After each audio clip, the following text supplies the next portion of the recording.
So I talked to two different librarians, professional librarians, about the Dogman books. My son loves these, so I was kind of curious about what their thoughts were as professionals. And I got two very different opinions.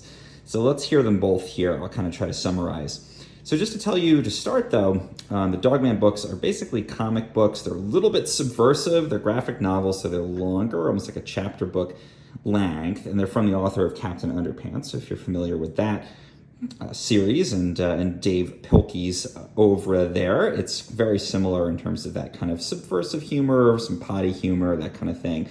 My son is about to turn 7 and he absolutely loves these. So the first librarian that I asked about this really hated these books. Said, this is like bad stuff. These are not the things we should be teaching our kids, like fart jokes and that kind of thing is not appropriate, and we should be prioritizing reading that's kind of like longer chapter books and really, gets them in depth on longer stories and that kind of thing. And also just teaches maybe some better values than fart jokes and that kind of humor. The second librarian that I interviewed, though, had a totally different opinion.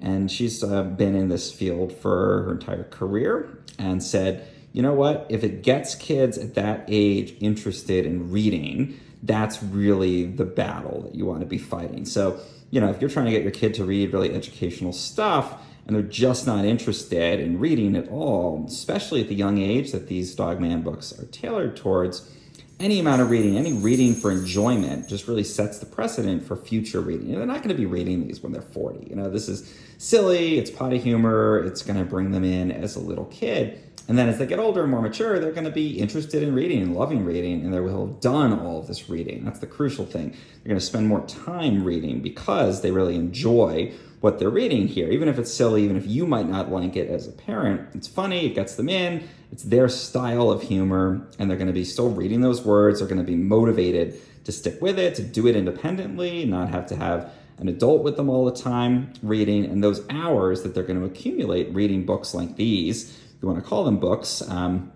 is going to lay the foundation for that future reading. So two very different perspectives.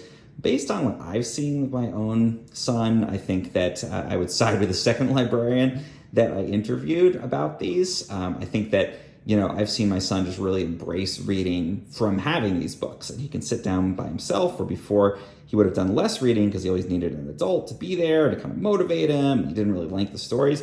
These, he's just sat down and with this series of 3 here has basically devoured them in a very short time. So I think, for my money, that's where I'm at, but those are two different opinions you can take into account.